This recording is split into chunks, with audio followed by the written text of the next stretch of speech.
work that we're doing here is not going to stop when it comes to these type of discussions. It's going to be for us and by us here on this platform when the media is telling us to look the other way. Your support is what helps us move forward. Join patreon.com/like it or not. Help us grow. Like it or not, y'all. Y'all know what time it is. It's time for like it or not. We're back for us. Let's start this damn show. Yes, it's time for like it or not. We're back for us. Let's start this damn show like it or not. Rebecca Azor is in the house. You know she got a funny story to tell. Talking politics, culture, or real life ish. I live in life in the ATL. Benjamin, yeah, that's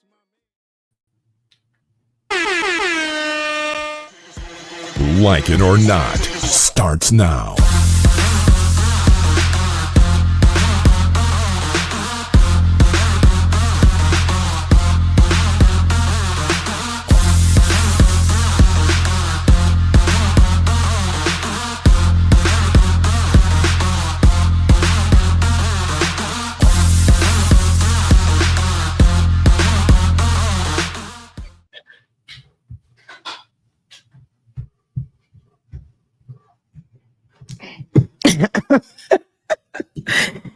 Oh, Lord. Can you hear me now? Good morning, good morning, good morning. I can hear you now. It just looks like your camera is kind of moving slow, or is it mine? No, it's me. I'm a little glitchy. Give me a second, folks. How you doing You this may morning? have to restart your camera. That's what was happening to me a little earlier. Go ahead and probably just restart the camera, unplug it and plug it. Well, you look good now. It's like I have some stuff going on in the background. Give me a second. I'll be right back. Okay, sure, no problem. Good morning, everybody. Welcome to Like It or Not, where we're free to tell the truth and not care who doesn't like it. It's your girl, Rebecca Azor.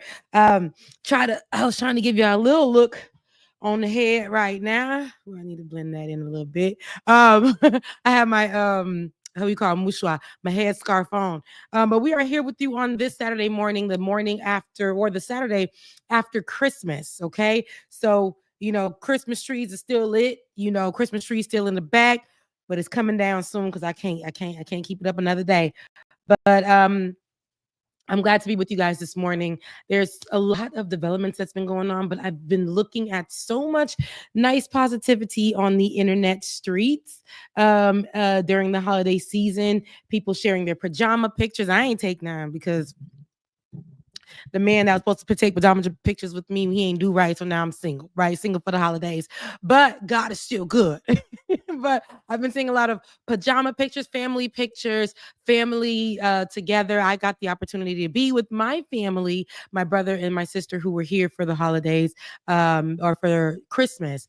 And I did like a little setup in my home, which was really beautiful. And then I ended up doing like a movie night where they all fell asleep. I tried to watch Christmas movies with them, but baby, we are tired. Two was working corporate jobs. We trying to get life together.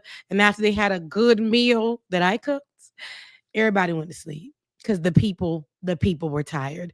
I had sent my father some glasses for Christmas because we raising our parents now. Millennials understand this. We the ones that are raising our parents right now. They ain't doing right. So they ain't getting prescription glasses. Okay, they're not going to get checkups. We got to check on them to go get checkups. So with my father, I had sent him some glasses. I'm gonna play you guys what he sent me back.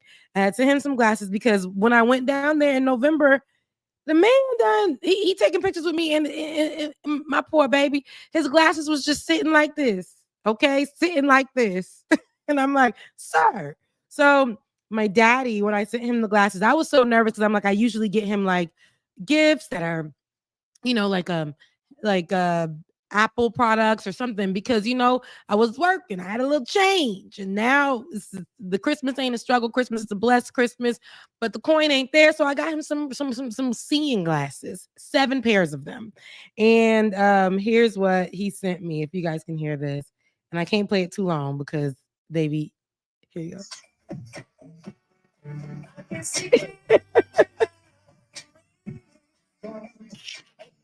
The man done sent me I can see clearly now the rain is gone. He didn't even say thank you. He just sent me that as a sound. I can see clearly now the rain is gone. And I'm like, not him saying he's so excited. And then he texted me, he said, you knew exactly what I needed. And I kind of took that as, dang, we really are raising these people we call parents, mom and dad, because they ain't gonna do right. And I knew what he needed. And usually I get him some gadget or something, but this was necessary. So that's my Christmas story with my mom, with my dad. My mama, what did I give my mama? A Bible holder. No, a Shonespingans holder. Shonespingans is our Haitian hymn book. And when I was down there for Thanksgiving, see how I said my daddy's glasses was going like this? My mama was leading service and brought me to like a Haitian service. So she was leading service. She done opened her hymn book, baby. The pages was flying out. The hymn book is aged. It's probably before me. The pages were falling out everywhere. She didn't have a little cover on top, so it was just all over the place. So got my mama a hymn book for her to put her or not a hymn book cover for her to put it in there, and it got a little handle on there as well for her. So I got her that because I was picking up the little pieces of the hymn papers. So my sister got her a new hymn book, and I got her the hymn book holder because mama, the pictures from 1987 was flying out. Little notes that she had written over the years was flying out. It was just a whole thing. Anywho, Merry Christmas to you guys. Happy holidays. Happy Hanukkah. Happy Kwanzaa, all the things. And I'm going to check my comment section to see who we got while I wait for Benjamin P. Dixon to tell me if he has restarted or not, or if he's back in and I'm running my mouth. But those are the things that I did for the holidays. And my other brother is now here. I have a nephew. Look, because I'm just giving y'all my business. I have a nephew who was born on Christmas Day, and his name is Green. My brother named him Green after Christmas. I told him it's giving Grinch. My brother's not American. He was born in Haiti, so I don't know what that was about. But happy birthday, happy belated Green. Love you so much. Tati loves you. And right now, this weekend, my other nephews are here. So shouts out to Josiah, Jediah, and Eli. Can't wait to see you guys a little later. But let me get to let me get to my chat and see. Thank you, Ben, because I was running my mouth, boy. I was like, is he coming? What's going on? Let me fix my camera and tilt it down so that we can be in the same energy. Are you frozen right now? Y'all, it looks like Ben is frozen. Give me a second.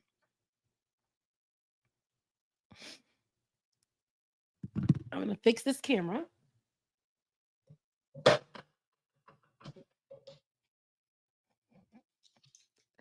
This is live.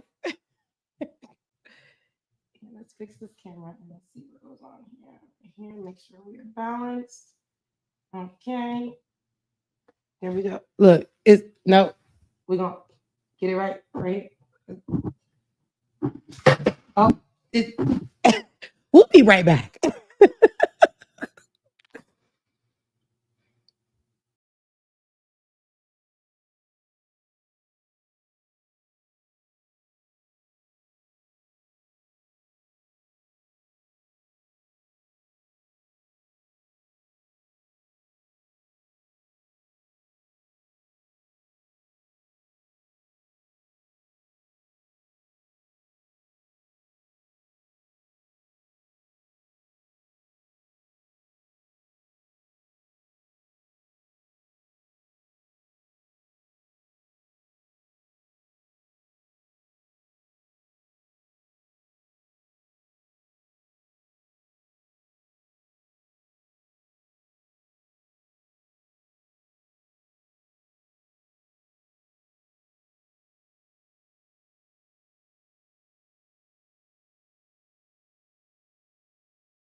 Did we lose Rebecca?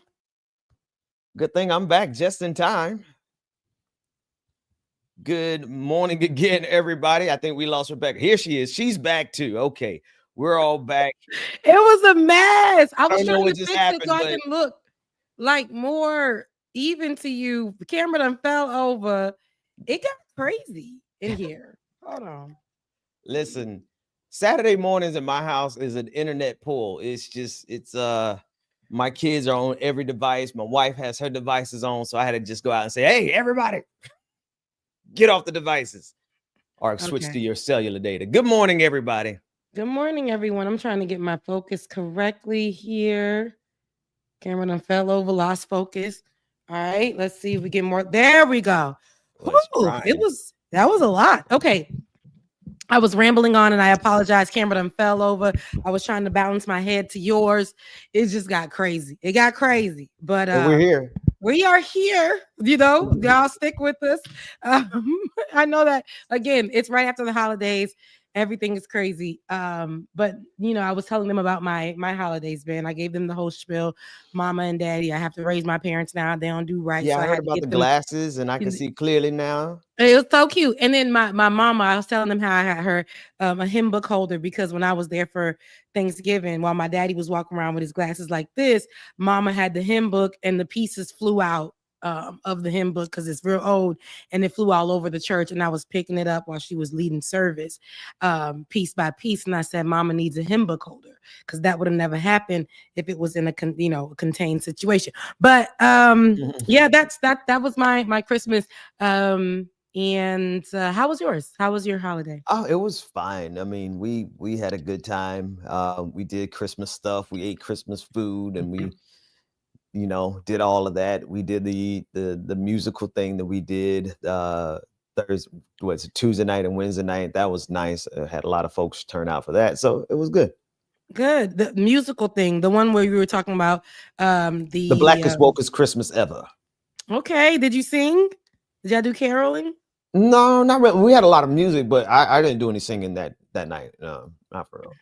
Okay. But we had other folks singing. Yeah. Hold on. It's giving. I'm looking at. I'm trying to look at us here. I'm giving unclear here. Yeah. Well, you're getting a little clearer as you speak. This is this is crazy. Normally, I'm the fuzzy one. Yeah. No, it's not giving fuzzy. It's actually just super. I'm not balanced on there. You don't have the focus on automatic? It is. I may have to come back. I may have to get out and come back in. Do you mind? In front of the camera. Let it focus on your finger. I don't know if you have it on automatic focus then. All right. Somebody said I'm in 240p. It's really giving that. I will be right back. I It's swear. giving dial-up. It's what it's giving. It's crazy. I'll be right back. Ben, go ahead and let them know. Your microphone. People on eggnog, clear my coquito. I'll be right back. Listen, this is great. Listen. All right. So while she does that, I'm going to jump into the news. How about that, Rebecca? I'm getting started. Okay. While she does that. All right.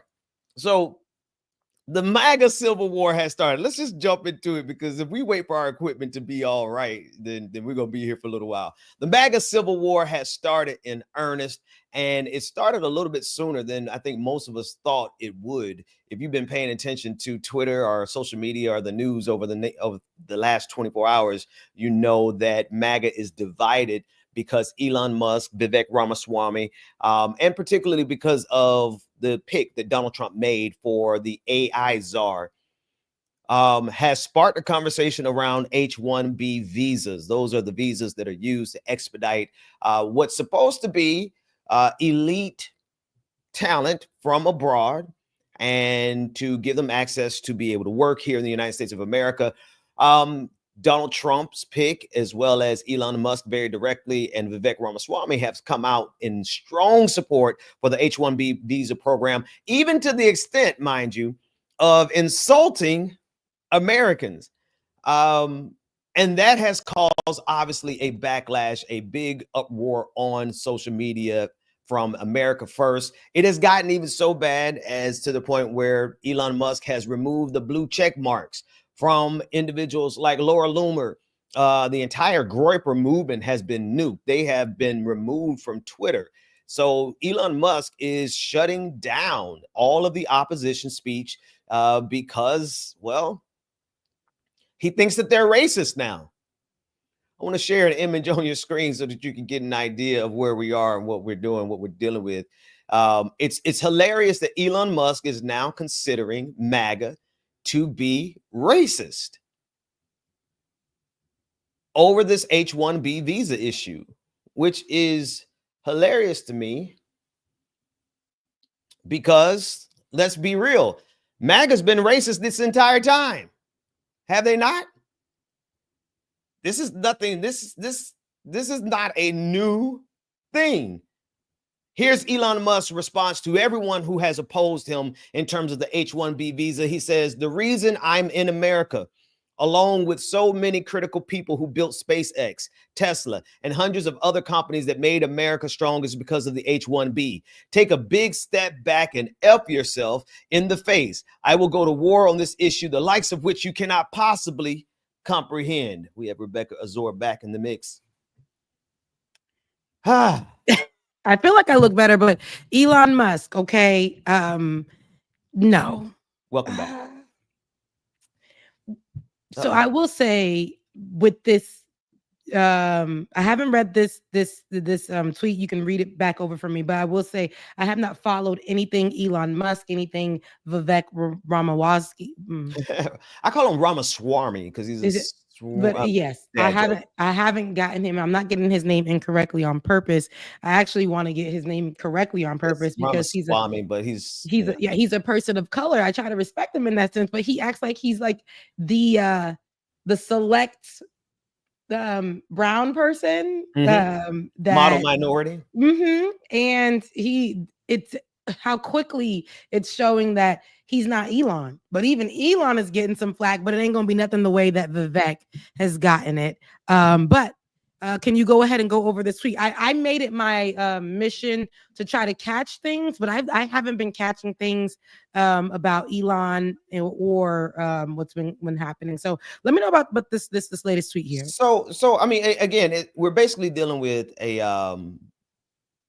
a divide in MAGA between those people who want zero immigration, particularly from brown countries, especially from like India, and forget about the continent of Africa, right? There is so much racism that has been built into MAGA, and Elon Musk and Vivek Ramaswamy like, wait a minute, hold on. We didn't want you to be racist against people that we could hire in the tech industry, and we could bring them here from India and pay them lower wages in the tech industry. We wanted you to just be racist towards people coming across the border of Mexico.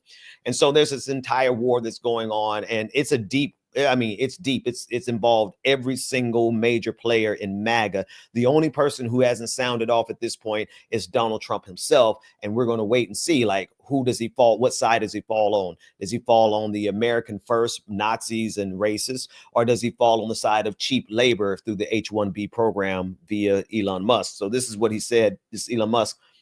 The reason I'm in America, along with so many critical people who built SpaceX, Tesla, and hundreds of other companies that made America strong, is because of H1B. Take a big step back and F yourself in the face. I'll go to war on this issue, the likes of which you cannot possibly comprehend.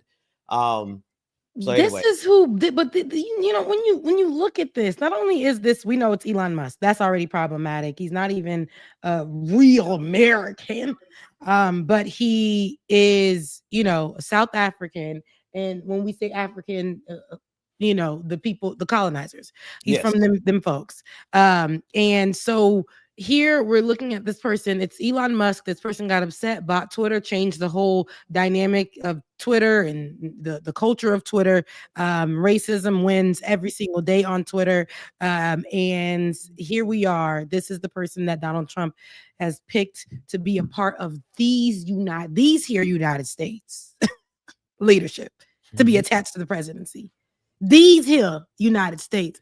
So I say that all to say, seeing him speak in this way, this vulgar way, to, you know, this is somebody who, cameras off, but this is somebody who will attach himself like a leech to our system, and we are allowing this to go down. And you guys are not reading this tweet as an example. Not only this tweet, but this is a tweet of him talking about him being in America. Meanwhile, he is on the American presidential ticket in a leadership role.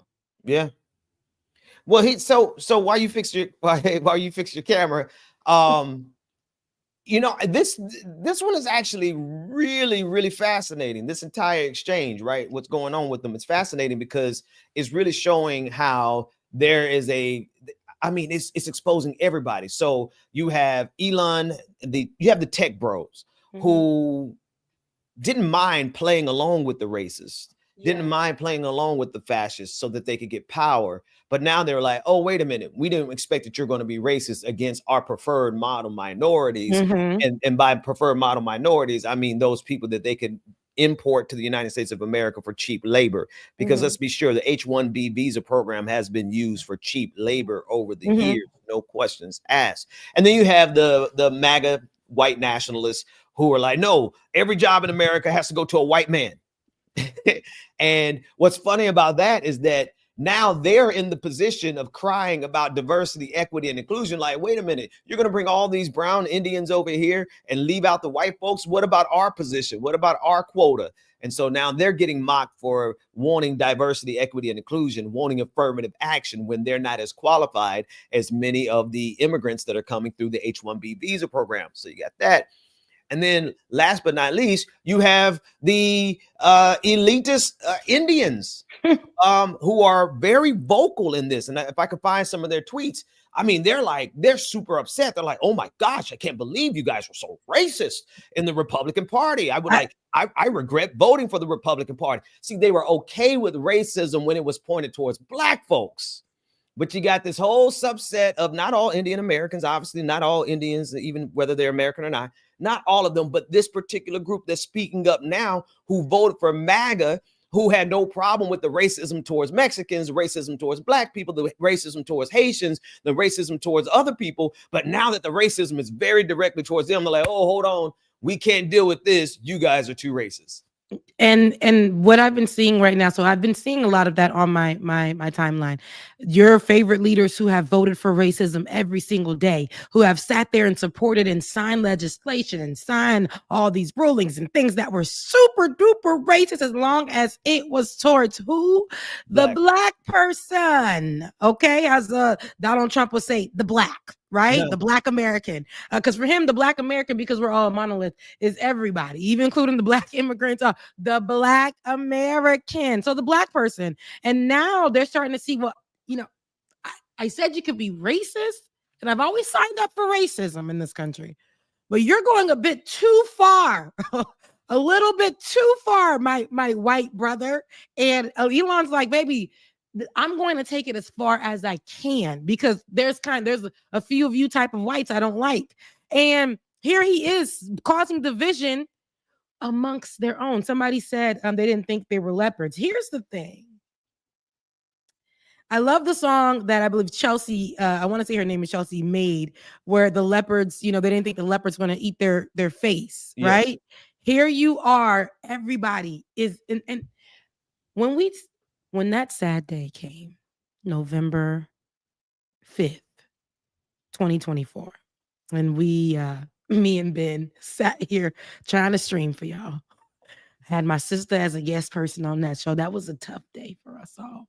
Next morning, when me and Ben started the stream off with hope, immediately we were like, I'll check y'all. I'll check you later, Ben. I'll check it. I didn't have hope from the beginning. I hate to say it, but I was like, this don't look good. But I'm with you though. Go ahead. Francesca Ramsey is her name, not Chelsea. Francesca Ramsey. But yes, we sat there and we was going. When I woke up the next day, I said, no more. I'm going to let those people, not only those people, because it was people on the side of the left that also made their vote as well, and to Donald Trump, because they just didn't like Kamala Harris's handling of Palestine and things like that, which is an understandable thing. But voting in Donald Trump in the way that Elon Musk, Donald Trump, all these people that are behind Donald Trump right now, they're gonna handle what's coming up next. Not only that, I'm talking about in Palestine. what's coming up next. But amongst you guys, look how you guys are fighting about things because you didn't think that the prejudice would trickle down into your position, into your job, into your city, right in front of your door. And now you guys are so upset and saying, wait a minute, Elon, I've been seeing these tweets. Wait a minute, Elon, you gone a little too far. Now they're going in on Vivek, clear as day. You brown MFer. You don't get to say these things, but here's Elon right here, and he said, "Here's the thing about Elon: that who we think Donald Trump is, Elon wants to take it a step further because there is a power grab. Who's, it's a, how do you call it, a penis swinging contest type of thing." This is what we're looking at here. He's in competition with everybody who thinks that they're better or bigger than him. He will do no work to get somewhere in the door and then take over.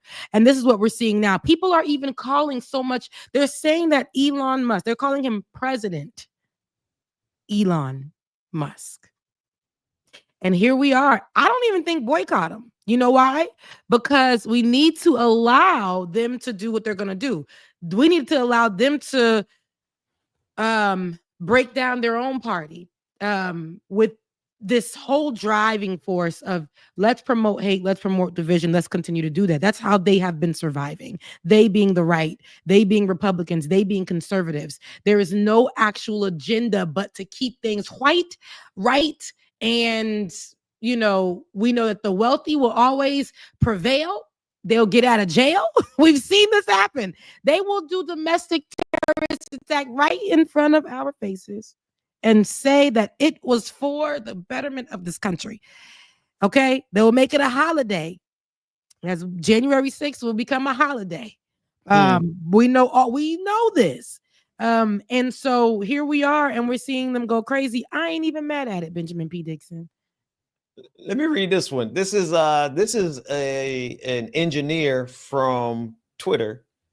And I believe he is of Indian descent, or from India straight out, an immigrant. I think he might be a part of the H1B visa program.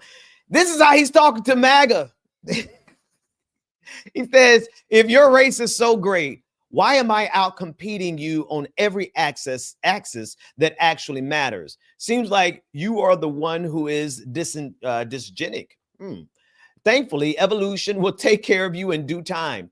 Good luck to you and your children if you're capable of having any. Oh my goodness. Then he went further, said, LMFAO, shut the F up, white boy. What have you built? What have you invented? What has your father built? And his father before that? We will be lucky to even get one child out of you. Do better. My God. And they are going to, and there's more. Then he says, racist whites will do anything to save their, quote, white race, except getting a job and having children. If you're getting replaced, it's because you're incapable of successfully playing your part. Woo, Lord. I love it, because what we're seeing now is what we've already called out. A lot of people were saying that they had fear of what's to come, as far as, as them being any immigrant status, even if the paperwork is right. They've been here for years, all kinds of things. For years, they have been in fear of what may come. And Donald Trump has been one person to bring that threat to life, that he said that he will bring people back. Already has started it with this program, with this thing. We have Elon Musk, who is not even an American, being able to speak on anything like this. Y'all don't think that's suspicious? Y'all don't think there's something wrong with that? Y'all don't think there's an irony here? Someone who isn't American at all gets to speak on what's going to happen. And this is a white racist. He comes from one of the original colonizers.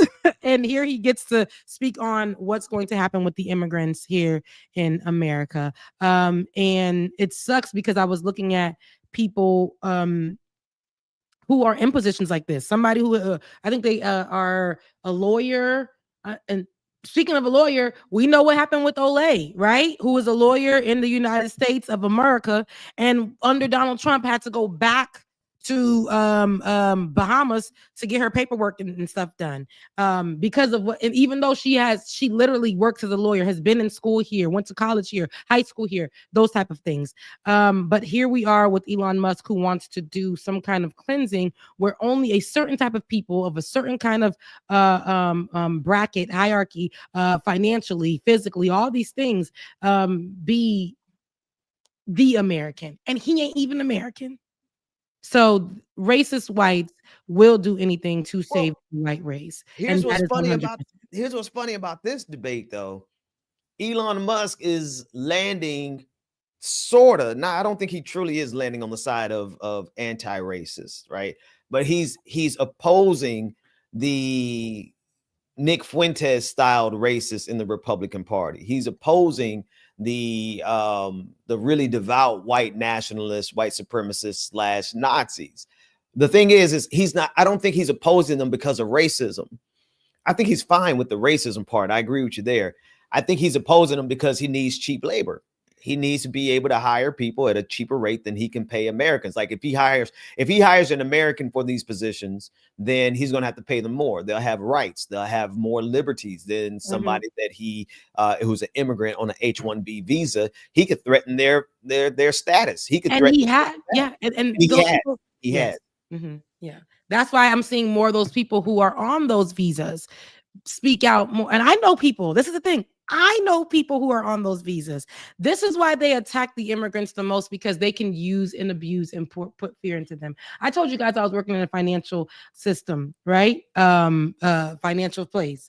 And the people keep saying, oh, we don't, the people made the decisions to get these loans, or they did this, whatever. I hardly called white people, although there was a list of white people who owed massive amounts of money, who needed to help or whatever. When I would even have conversations with them, Benjamin P. Dixon, they would cuss me out and tell me, do I know who they are? Do I know how much money that they've contributed to this American bank? Do I know? I don't sound like I'm American, stuff, things like that. But this particular bank made me put fear into immigrants first, told me how I should speak with them, all the things. I had to put fear into immigrants, into paying back something that they've all paid back at some point, and this financial institution told them to get more money from, then make them sign some kind of paperwork, all kinds of stuff, APRs up the roof, and these people have been paying for years on their dates, but the one time that they're not able to, I have to put fear in them and tell them I'm going to take their house, I'm going to do all of these things, because this is how the system works. Immigrants will always be chosen to be the puppets, or I wouldn't say the puppet. How do I say this? But the same way Elon Musk wants to keep it. So it may show under the guise, Ben, that it is for the anti-racist, but Elon Musk is the type of racist that are way clever than the racists that we have here on this. Even though Elon Musk's brain is not the brains behind any of the technology that he comes out with. Okay, but we know his colonizers are the originators. So the people that actually, that's his family. So the people before him, that's all rich. They all had some kind of there was no help. There was nothing. These are people who have all come from some wealth. He's something at the expense of abusing immigrants. So wanting to bring that system here is not surprising. Yeah. So yeah, no, I'm just this is an important divide, right? Because really MAGA was on a death march towards they were unified in their hatred for immigrants until they got down to the specifics. Oh, which immigrants? Oh, you mean not just the immigrants that come across the border seeking asylum. You mean also brown immigrants that are coming here on H1B visas. And now they really hate each other. They're divided and their energy is being split. And I think that's so important as they get ready to go into 2025 and take power. Like, we cannot afford to allow them to remain a unified force where they all move in lockstep. And the great thing about this is that we didn't even cause this divide, we being the left or progressives or anti-Trumpers or Democrat, whatever category people fall into. Like, this was inevitable. This was a war of their own creation. And it's so complex. When I say complicated, I don't mean it's complicated in the sense that we don't understand it, but the nuances of it is such that they are going to eat each other alive over this. They're not going to be able to walk away from this. This goes deep for them. Like for Nick Fuentes and Laura Loomer and Lauren Witzke and all the rest of them, like, this is their main issue. You better not let any Indians in this country with an H1B visa, or else they will destroy MAGA. And then on the other side, you have the tech bros who actually funded MAGA, who are like, we're going to bring in all the cheap labor we want to. You could go F yourself in the face, Elon Musk said. So I say sit back, let them destroy themselves. Somebody gonna pop, like the women. Listen, I told y'all, and I'm gonna have to do a separate video on this because I told y'all this when I came back from my little 2-second break after that sad day on November 5th. I'm not like, y'all not gonna be trying to tell me to go march for no women's nothing, right? I think it said in January, not because I don't support women, but because I'm not gonna do it. I'm gonna put a lot of support into the immigrant community, into the Black community, and I want the world to win, but because of the person that's in office right now, that people who were supposed to be left or whatever didn't vote for because they just didn't like the fact that the person that was running was a woman, or because of this thing or because of the other, that's your business. I now have to hone down and hone in on my people, the Haitians that the people were spewing all this negative and false information about, that are finding places to stay, or their lives are being endangered because they may be the ones that are shipped back at some point, back to a country and a land that is, or their city, because it's not the whole country, but their city that is in turmoil, in war and all these things. And they've been living here doing what they need to do. But now they're like, I'm going to be focused on something else right now. So while we're getting our hands off of it, that doesn't mean that we're getting our hands off of taking care of people. Our focus is really going to be our people. And I'm sorry, but I'm sorry. I just ain't got nothing to leave me alone. So I say this: people are on TikTok. The blue, what is it? The blue. I think they were making blue bands to show that they are the blue bracelets, to show that they are the ones who they're the ones who didn't vote for Donald Trump, and they are our allies, and they're crying and they're doing all these things. Listen, how you can be an ally, I don't need to see your blue bracelet. Then, like I said, when I'm in the grocery store, because I'm looking for a pack of chicken wings that are the cheapest. I don't need you to flash that blue bracelet over me to tell me that I'm in a safe place. Okay, I don't need that. Just create the safe place for people. Just educate your family members. Just do what you need to do. Do your part. We don't need the performative acts. We don't need it. Don't ask us for nothing, because once, like, we're seeing people break each other apart. We're seeing people be upset that they weren't invited to Thanksgiving dinner. Their parents or their family members didn't call them for Christmas or whatever. Now we're watching the party itself go into a huge divide, which I would say needs to happen. That their system needs to be broken down. It's like they need to really go at it with each other. But this has already been going on between the people, like you were saying, Ben, the left, right? However you want to identify yourself within the left, but the left ain't never been together. Okay, they ain't never been together. They've been a divided party. Everybody, and please just figure out how you're gonna be a good person, an ally, because that's, to me, the way that we will get a better leadership, better grounding. But I can no longer be here to walk people to the water anymore. I'm not doing that. I got people to protect. We got people to protect in this online space. We got people to protect in this real life. Everybody who's non-melanated, you're on your own. I'm sorry. Our allies, I love you, but I ain't talking to you because I know y'all been doing your part and you will continue. But everybody else, leave me alone. Elon Musk, this is just a match that's lit. I hope you know. 4 years. 4 years of this. That's all I gotta say. Well, that's that on that.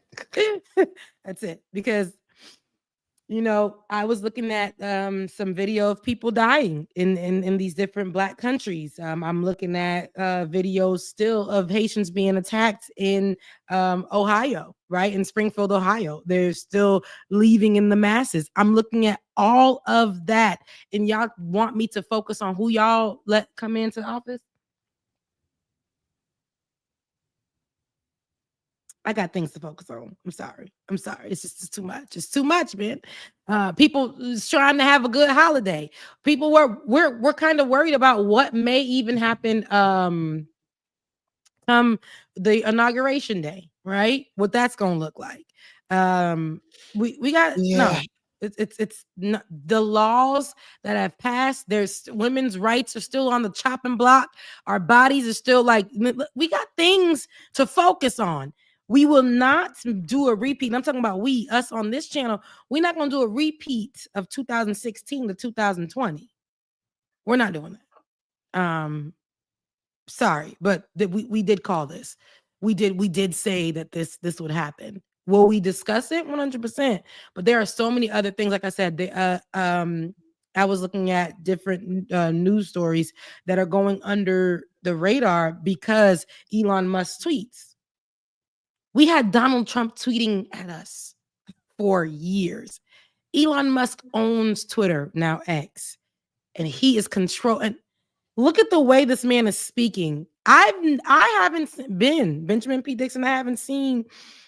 Don't even remember his name. Vance, JD Vance. Oh yeah, I haven't seen him, and who I have seen more with Donald Trump. These cameras. Who I have seen more with Donald. It's crazy. Who I have seen more with Donald Trump is Elon Musk. You would think that he's he's the vice president. Yeah. And if y'all don't think that's dangerous, I don't know what to tell you. Yeah, well, yeah. I mean, I like that part though, right? I like the fact that that they're already creating another divide there, right? It's supposed to be like, where is JD Vance? He's nowhere to be found. Good, right? Because he's just as bad as the rest of them. Why is Elon Musk always being seen? I don't know, but good. You know why? Because Donald Trump is vain and doesn't like when somebody else gets attention. So I think that's going to actually work out really good in the long run. It's going to result in Elon Musk getting the boot by Donald Trump. But I agree with you, right? It's all a real, like, what's the word? I'm trying to find the word without using profanity, but it's all a real crap show, right? It's all one big cluster F of a crap show, and it's only going to get worse. Somebody had a good question in the comment section. How do we keep this divide going? Well, I think part of it is one, they're going to divide themselves. And so we don't have to really do anything but notice when they divide themselves and just, fan the flames. Just participate in it. Like right now, I'm having a great time calling out Elon Musk for not being American first. You're supposed to be America first, Elon Musk. He ain't even American first. Great time calling out the racists, saying, look at you. You need DEI now. You're not good as the Indians that Elon Musk wants to bring over. And I'm low key, like, I am prodding some of those Indians who decided to vote for MAGA because they thought the racism towards everybody else was okay, and they didn't expect the racism to come around their way. So I'm just, just go group by group by group and expose the hypocrisy. And I think that's how you get to continue the divide, because they are divided. The only thing they were unified in was in their hate for Democrats. Not even Kamala Harris. They would have hated Joe Biden. Well, a little bit more Kamala Harris than anyone else. But that's it. Or their hate for the trans community, or their hate for Black people. And now that they've been split, and now they have to see their hate towards Indians too. Oh, goodness. Oh, man. Oh, Lord. But we already know, because we saw the hate towards Quickly. They don't know what they want. Now they're like, they don't even know what white really looks like anymore. Like, because white isn't a monolith either, quiet as it's kept, but they, here we are, right? Here they are, and what's that man's name? Luigi. Remember, he was a light-skinned male. Okay, this is the same America a few weeks ago that Luigi was a light-skinned male, the man who unalived the United Healthcare CEO. And so Italians, y'all, they got y'all, Indians, y'all, come on now. I've seen beautiful Indians darker than me. And Vivek has he has the unmitigated Indian gall, baby, to think that this America will allow him into the circle. We saw on that debate stage how they wouldn't even let his big Jimmy Neutron head behind open his mouth after the beginning. They were like, Indian man, sit down. Mr. Brown. Okay. You know where they was going with it. Now, Elon Musk, who you said America first, Elon Musk, who isn't American first by blood, is literally he's shaking the table so much it shows how fickle our system is. You guys say American first. The nation says American first. Right is right, right? All kinds of things. And here we are, and oh, look how the tables have turned. It ain't fun when the rabbit got the gun. And you're allowing, and you're being America and the right. Now they're looking crazy. They're like, well, this Elon isn't what we thought he was going to be, though, guys.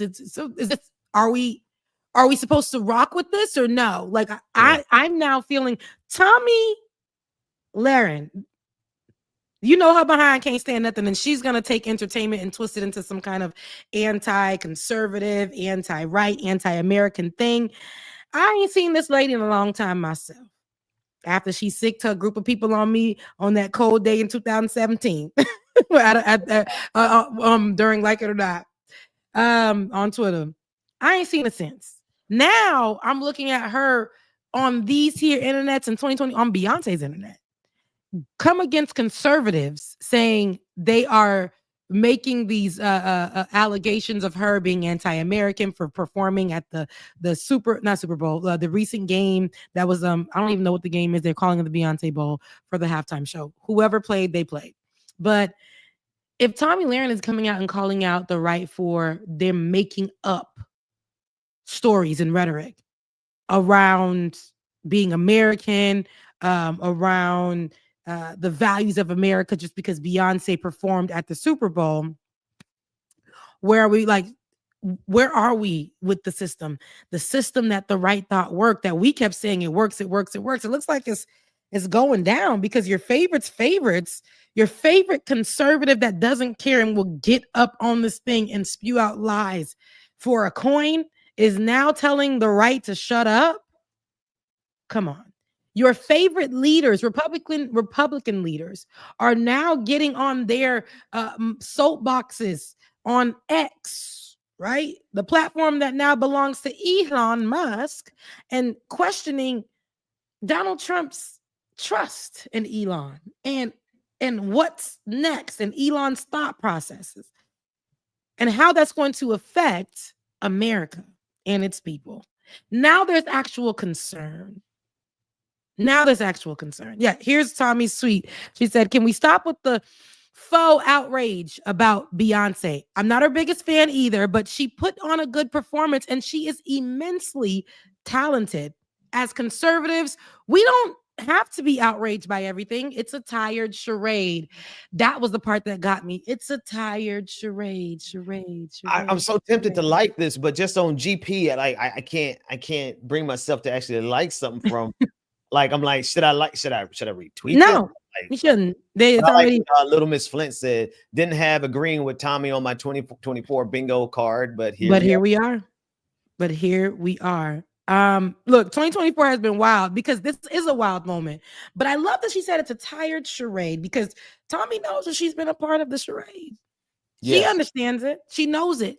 So the outrage with Beyonce, especially coming from the conservative side, because why? And see, I'm going to take y'all through a little bit, walk with me, because why the conservatives were outraged. The CMAs happened. They didn't invite Beyonce, although Beyonce was actually leading on the charts when it came to country music because she dropped the country album. And the white people think that country belongs to them, only them. And on the CMA stage, they actually went so far as to call out some of the artists that Beyonce, black artists that are in country that Beyonce actually highlighted on this album.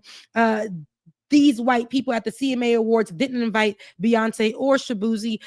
They called them out almost in a way they were calling them ER on that stage, saying that none of them, Beyonce and Shabuzi and the other black country artists, can basically take the soul of country music, which they believe is white. But we know historically country music is actually derived from black people. Okay, but we don't got to go there.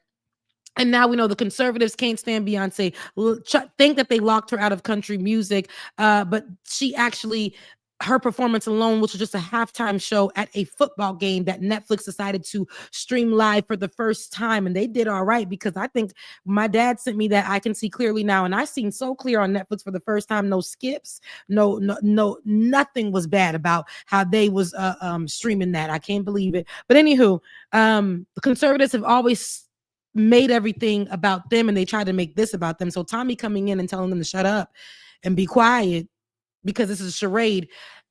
Conservatives will choose every single moment and make it as if something was stolen from them, when in reality they've stolen from said party. They're what, 10 million views for their CMA Awards that didn't include Beyonce on purpose, and that shunned out other black country artists on purpose, was nothing compared to the 27 million views that Beyonce got just from the halftime show alone, which was more than the football game itself.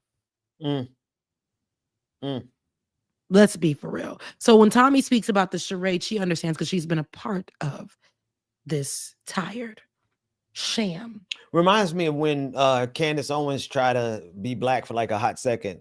When Beyonce did the Super Bowl halftime performance some years ago, and MAGA came in and said, nope, you don't get to be black and celebrate with black folks over Beyonce. It was a really great day that day, because I think she was reminded that, you know, you might get your checks from MAGA, but you also get, you know, they get to tell you what you can and can't do, Candace Owens. And so it's the opposite here with Tomi Lahren. Now Tomi Lahren saying, oh, listen, I'm a white girl and I want to like Beyonce, and you guys are not going to stop me from liking Beyonce right here. So pretty much. But she says, I'm not her biggest fan either. So that's just like one of those lines to kind of soften the blow that she wants to give to conservatives. Say, hey guys, I've been with you guys. I haven't been her biggest fan, when low key she's in her apartment or her house doing all kinds of moves. Candace did try to sneak into the cookout. Let's talk about the cookout real quick. Let me get comfortable, because I have things to say, and it's gonna dip into the diaspora. Walk with me. Shabuzi, I mentioned Shabuzi. Shabuzi is a country artist that has like mixes his stuff with a little bit of hood in it. You know, when I say hood, I mean like hip hop or whatever. You know, he's black, right? As soon as his performance went up, and this is why I say there's always been a divide on the progressive or the left or whatever. We know that we have our Hoteps, we know that we have our ADOS, we know that we have our FBA, we know that we have people who just don't think people outside. I don't know all them folks. We got black all of them. But we know that there are people who just consider Black Americans as the blueprint to being black. That's it. So I say that to say Shabuzi performs with Beyonce after getting his backlash at the CMAs. They disrespected him straight up. But Shabuzi gets his perform with Beyonce at this halftime show for the football game on Christmas Day. And here we are seeing an online discourse. And I would think it was only from the conservatives. But baby, it was from people who have allies of the diaspora or all things black in their bio. It was from people who stand tall every day with black folks, but they have no issue getting on this internet. And as soon as they see Shabuzi, I screenshot this because I needed to, and I'm just going to read it from the screenshot. It's quick. She said, this woman that I sent out, she says, something about Shabuzi gives cultural appropriation vibes. Just can't get with it. And in her bio, and mind you, I've seen this girl around. She's on, her name is Julesy. She's in the internet space. I think she's really big. I've seen her around. I have not seen her content. I don't watch it avidly, but I've seen her content around. I see that in her bio. She says that she is, an ally for Black women, all Black women across the diaspora, all Black people across the diaspora type of thing, something around that sort. She's not the only person that I've seen that said that. But this conversation that she pulls out with her big audience, something about Shaboozey gives cultural appropriation vibes. Just can't get with it, right? Underneath that, people were saying, I didn't want to say it myself, and they're all Black. I didn't want to say this myself, but Shaboozey doesn't get to appropriate our Blackness. Shaboozey, what are they talking about?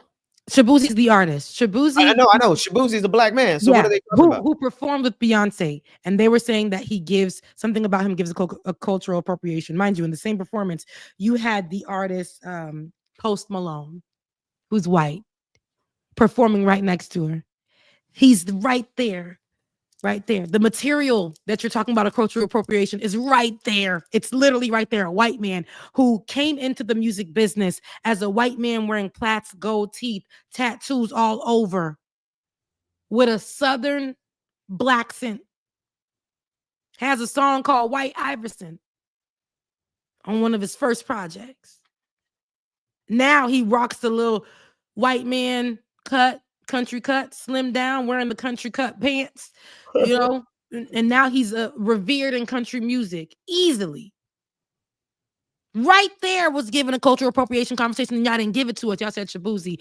It takes me to this whole thing of this. They're bringing back, and this is why I say hate has come so far on the internet in these past few years. So that conversation led me to see how they believe, because Shaboozey is Nigerian, the same man that had to adjust his name, the same way that Black Americans have to adjust their names or allow white people for years to say their names incorrectly. You got Shaboozey, whose name is Shaboozey, right? Or pronounced in a different manner. And I don't know the exact pronunciation, but because he's Nigerian by his parents, he's a product of Nigerian immigrants. His dad came here and went to school in Texas, fell in love with country music. And in his household, country music went platinum. That baby boy fell in love with country music in his Virginia household, right? Where he was born and raised. And they're saying that he doesn't get the opportunity to be Black. He's cultural appropriating Blackness because he's Nigerian. So this is what I say. In this moment, we got to understand, the same way that the right is going crazy, I don't care to pick apart people that may be the biggest names on the left or saying whatever, who are pushing any type of thing that has to do like that, any type of thing that right now we see is one of the major principles on the right. Diaspora wars, immigrant hate from our own side, right? I don't F with it. And pushing that conversation to your audience in masses under the guise of when he came out, he just was around so many white people in the country music industry. If you know anything about it, even if it was derived from Black folks, white folks stole it. And when you go into the country music industry as a Black person, if you see K. Michelle, she's surrounded by white people all day in the studio when she's writing her country songs. So yeah, I say that to say African diaspora wars or whatever, let people be Black. I know people get on here or even when I'm on shows with Olay and they'll say, but you're not even Black. That's because they're ignorant. And I hope somebody please cut this. It's because they're ignorant and they get their education from a former pimp by the name of Tariq Nasheed, who was offered a huge bag, in his own words, from white supremacists to attack Black immigrants. The whole FBA, fundamental, foundational, Black American, whatever. They ain't no kin to me. My bloodline goes back here at least 8 generations. I've been here longer than most Americans have been here. But FBA is fundamentally founded on ignorance. It's fundamentally founded by a man who is pimping Black America by dividing us. He's doing the job of white supremacy.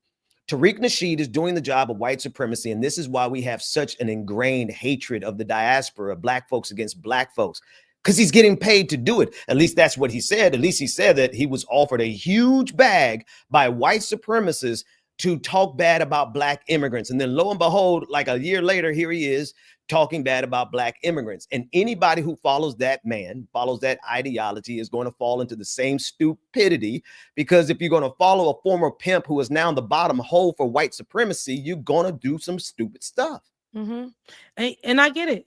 And these people are the ones that actually speak out against the people like Tariq Nasheed. However, when it comes to, it's like you'll see something jump out of them that it's like, hey, hold on.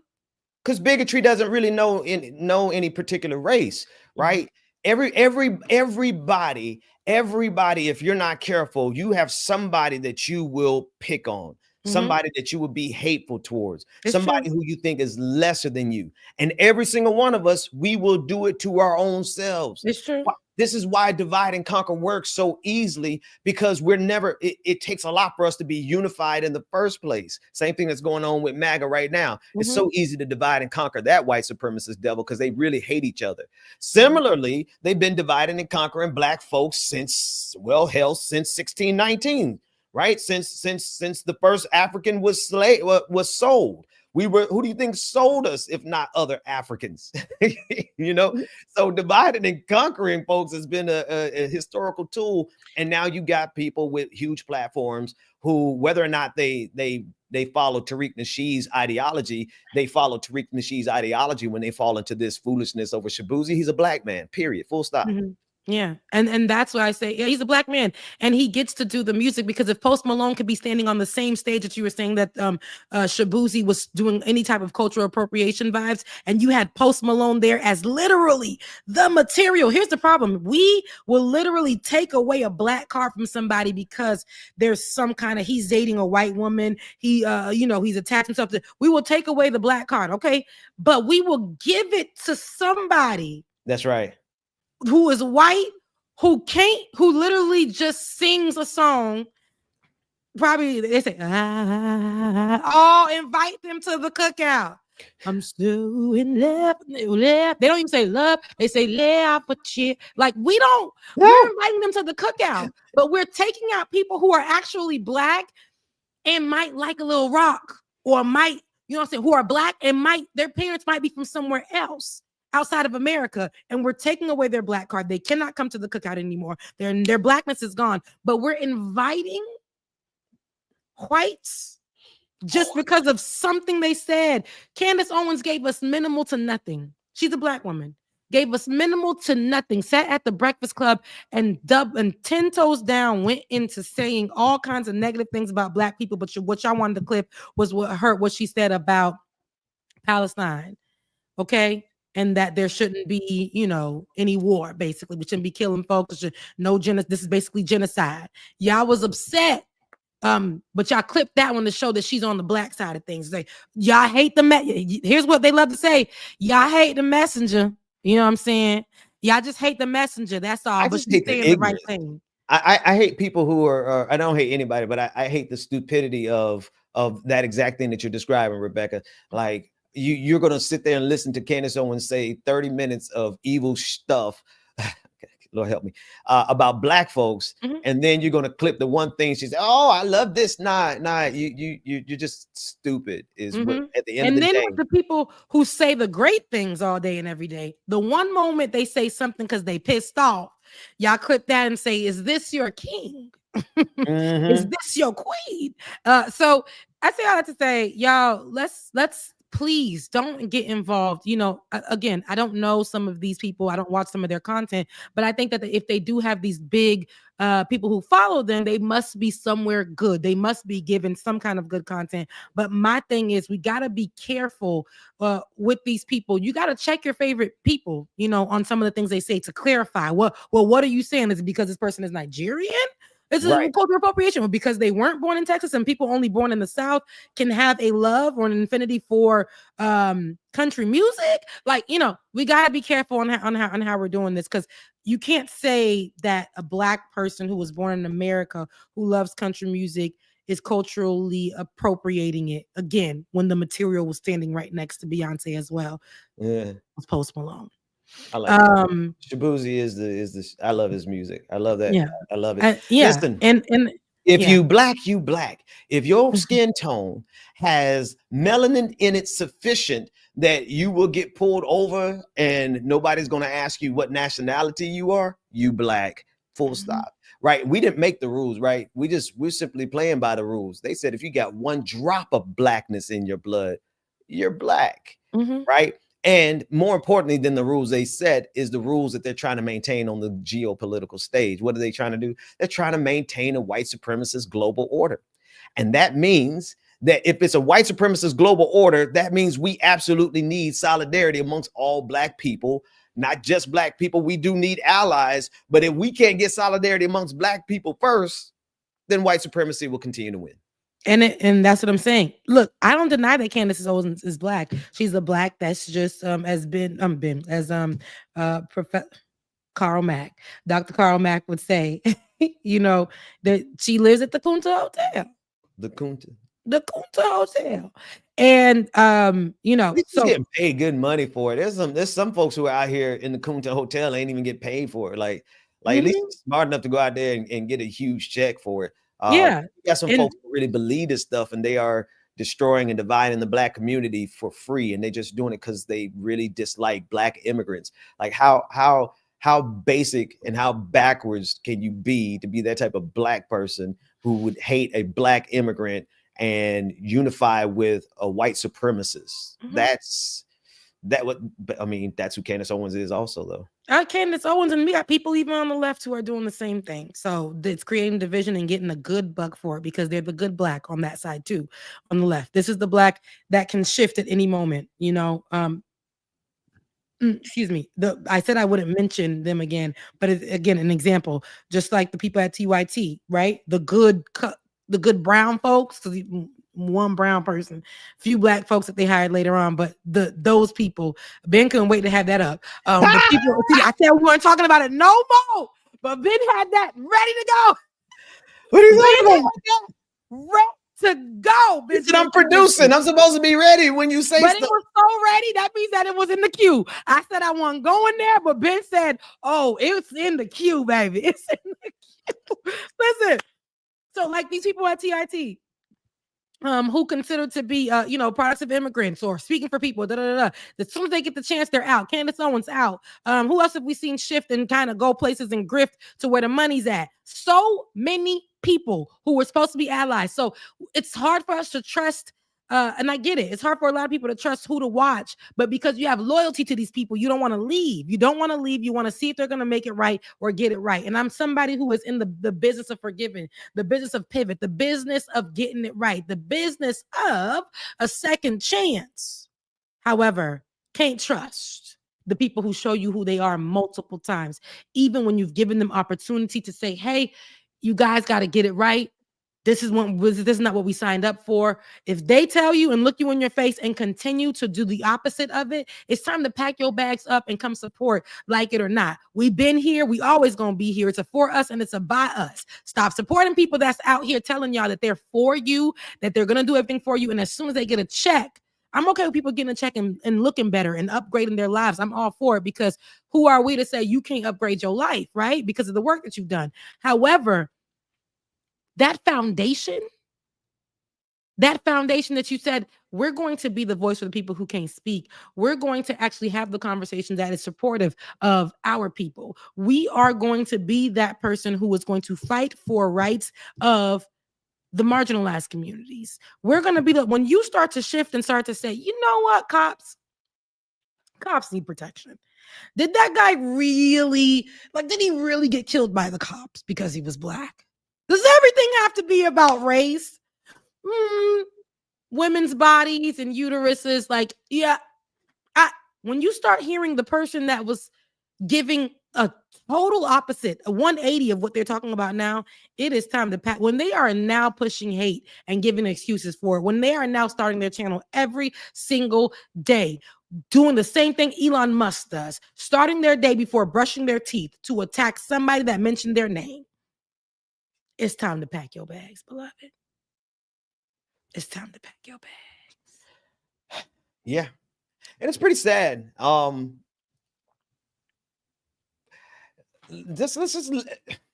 Go ahead, Ben. Go ahead and play. I'm Let's just listen to. get up real I quick. want us to really listen to what this guy I'm Cenk listening. is saying here. I knew you guys were for real in fighting against the establishment when I started going on right-wing shows and I would say something negative about Mitch McConnell. And when I did that in the past, what I would get back is, oh, no, Mitch McConnell's great. Pelosi's terrible, but Mitch McConnell's great. Let's do that here. What do you guys think of Mitch McConnell? All right. Yes, I love that. So look, for my left-wing friends that are watching out there, they just booed Mitch McConnell. That's a great thing, okay? So sad you're easily impressed like that, Cenk. Let's do one more. What do you guys think about Dick Cheney? My left-wing friends out there, we have been waiting for the right-wing populists to boo Mitch McConnell and Dick Cheney our whole lives. Take the win. Take the win. I'm joined now by founder. Yeah, we'll get to you, Brian, in a moment. Are you back, Rebecca? Is that? I'm back. Yeah, I was listening. Wait a minute. I don't. Oh, Lord, there you go. Hang on. I was wondering where you went. So that's simple. That it's gaslighting. Okay, I saw somebody in the comments saying that. Actually, I put that on the screen. Second Flight over on Discourse said Cenk is 100% correct here. Progressives should focus on ideas that win and are actually popular. Not this. That's the childish kind of interpretation of American politics. You fight for what deserves to be fought for.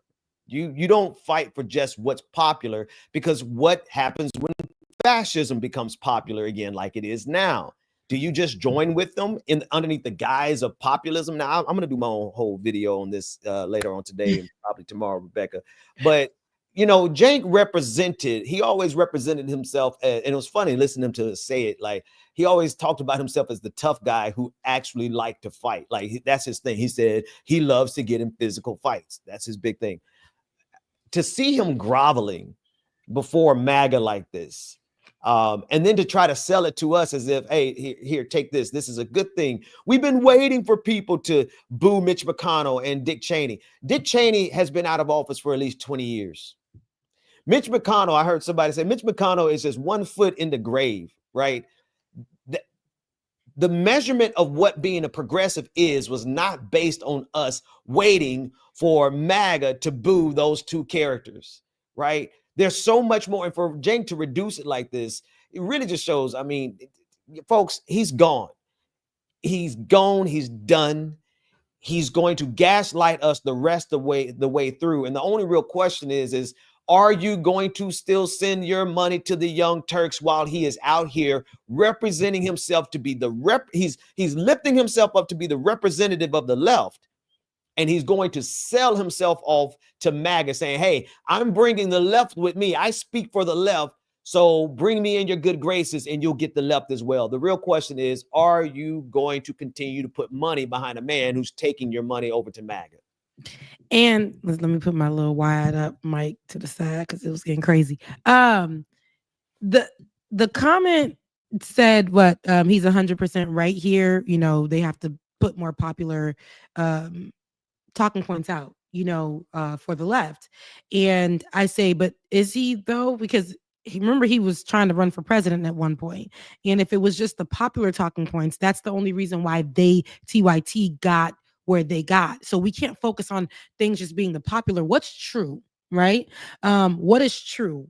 What is noble? Biblically, Philippians 4:8. We need to focus on what's true and what's noble, beloved. Oh no, Ben had this in the queue. Ben had this in the queue, y'all.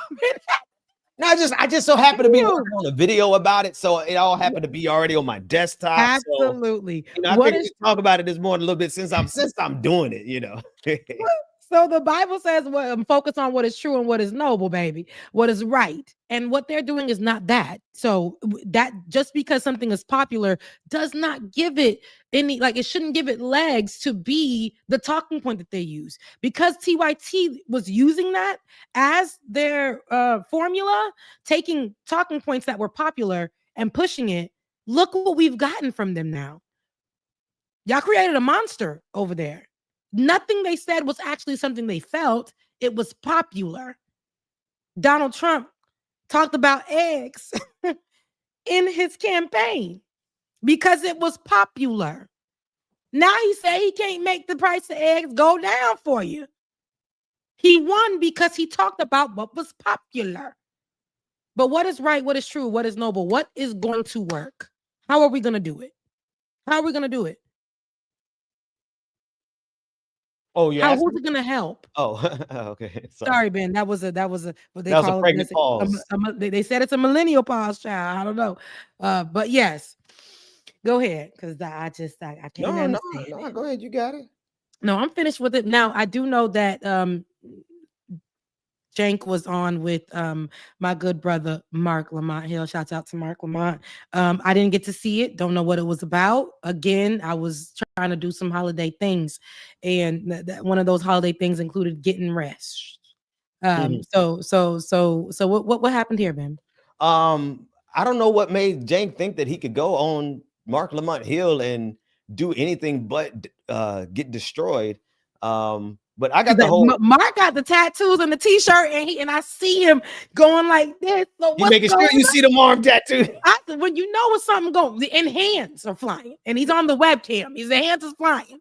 What's going on? You see how it could be problematic to someone. Or let me say it differently. Could you see the problem? Can you see any potential problems in standing on a stage with someone who has such positions that are so antithetical, not just to yours, but to the interests of the most vulnerable people in this country? Could you see how you might actually legitimize him in a way that's dangerous to our side, not to the country, but to the people who are confused, to the people in the middle, to the people who are still trying to figure it out, or to the people on the left who are vulnerable, who are susceptible to a switch? Yeah. So there's two parts to that question. So on the one part, can I see it? Yes. I can see why people think that. And I'll end on top of it, Mark, that not only are they worried, hey, is this legitimizing him? You're in the room with a person like this, etc. But we've also seen a pattern, right? We've seen Dave Rubin, and we've seen Tulsi Gabbard, and we've seen others. And first they go in the room, then they agree with a little bit, and then they agree with everything. And then all of a sudden they're all right-wingers. And then while still pretending to be left-wing and saying, oh, well, me as a liberal or a progressive or a left-winger is telling you you're right about all the issues, right? And so I get that's why people are concerned. So that's not crazy. I get it, right? But then the second half of what you're saying, I don't agree with at all, right? So does that legitimize them? Well, first of all, they won the election. So they won the popular vote. They won all the swing states. Like, we have it in our mind that I specifically said not to the entire country, but to the people on our side, specifically in anticipation of you saying they're already legitimate and won the popular election. Again, I'm not saying that you're. Am I legitimizing them to our side? What I'm saying is there are people who are going to vote for them, right? There are people, majority of whom are in this country are going to vote for, say, Donald Trump, right? But if you stand on stage with Donald Trump, that strengthens Donald Trump's position. It doesn't undermine it. No, it totally depends. So, for example, I interviewed. Let me stop him there because here's and actually, let me just play this other clip again, because standing on stage with Charlie Kirk did exactly what Mark Lamont said. Watch this again. Were for real in fighting against the establishment.